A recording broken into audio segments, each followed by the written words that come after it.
Finally Iran ने Israel और America को घुटने पिला दिया और उनको बता दिया आज तुम्हारी लड़ाई उस कौम से है जिसको मौत उतनी प्यारी है जितनी तुमको जिंदगी। स्ट्रेट ऑफ होर्मुज की चाबी ईरान के हाथ में रही। ट्रंप ने कई बार वार्निंग दी, धमकी दी, लेकिन होर्मुज नहीं खुलवा पाए। यह न सिर्फ अमेरिका के अकेले बल्कि दुनिया के दो बड़े सुपर पावर की हार है। अमेरिका ने ईरान के शर्तों पर सीज फायर कबूल कर लिया, जिसमें ईरान के 10 बड़े शर्तें हैं। पहला कि जंग परमानेंट खत्म हो, कोई टेम्परेरी सीज फायर नहीं चलेगी। दूसरा कि ईरान के ऊपर दोबारा हमला नहीं होगा। और तीसरा लेबनान में हिजबुल्लाह के ऊपर इजराइल का अटैक कंप्लीटली बंद हो। और चौथा सिर्फ ईरान नहीं बल्कि पूरे रीजन में अटैक बंद हो। और पांचवा अमेरिका और यूएन के तमाम सैंक्शन ईरान के ऊपर से हटाए जाए। छठा कि इसके बदले में ईरान स्ट्रेट ऑफ होर्मुज का रास्ता खोल देगा। और सातवां स्ट्रेट ऑफ होर्मुज से गुजरने का सेफ पासेज और प्रोटोकॉल बनेगा। आठवां हर शिप से ट्रांजिट फी लगभग $2 मिलियन ईरान लेगा। और नौवां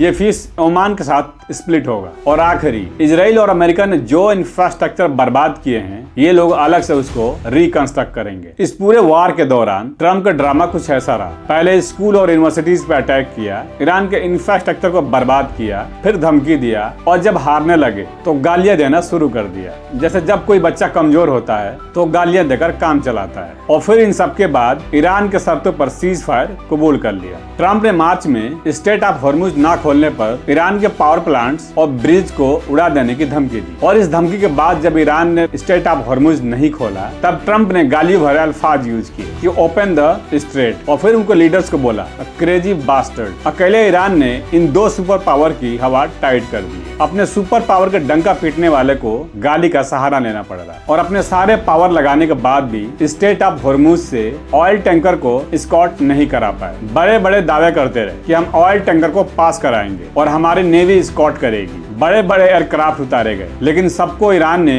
पीछे जाने पर मजबूर कर दिया। हफ्तों तक ट्रम्प अपने नेटो एलाइज से मदद मांगते रहे, फ्रांस से लेकर जर्मनी तक, और कोई नेटो कंट्री आगे नहीं आया क्योंकि नतीजा सबको मालूम था। इन सबको मालूम था कि ईरान है, लीबिया और इराक नहीं, जहाँ के लोगों को मैनिपुलेट करके उनके कंट्री को बर्बाद कर दिया गया। आखिर में ट्रम्प ने ईरान के सिविलाइजेशन मिटा देने की धमकी दी और ईरान को वापस स्टोन एज में पहुंचाने की भी धमकी दी, लेकिन ईरान इनके धमकी से पीछे नहीं हटा और ये बता दिया कि हम वो कौम हैं जो या तो जीतते हैं या शहीद होते हैं, लेकिन कभी सरेंडर नहीं करते। और फिर सीज फायर का ऐलान हुआ, वो भी ईरान के शर्तों के साथ। सुपर पावर का हालात ये है कि पाकिस्तान उनको बचाने में मदद कर रहा है। ट्रम्प ने पाकिस्तान के पीएम शहबाज शरीफ से और आसिम मुनीर के साथ बात करने के बाद सीज फायर का ऐलान किया और उनके रिक्वेस्ट पर हमला करना रोक दिया। मतलब दुनिया के सुपर पावर को पाकिस्तान से गुजारिश करनी पड़ रही है कि प्लीज हमें बचा लो। फाइनली ईरान का फतह हुआ, वो भी ऐसे शर्तों पर जो यूएस ने पिछले 47 साल की दुश्मनी में कभी नहीं मानी। ट्रम्प ने जब ईरान के पावर प्लांट और ब्रिज को उड़ाने की धमकी दी तो ईरान में लोग घरों से बाहर आकर ब्रिज और पावर प्लांट पर ईरान का झंडा लहराते हुए खड़े हो गए। उन्होंने बता दिया कि जो कौम मौत से नहीं डरती है उसे मारने की धमकी मत दो, जितना तुम बम बरसाओगे हम उतना ही मजबूत होंगे।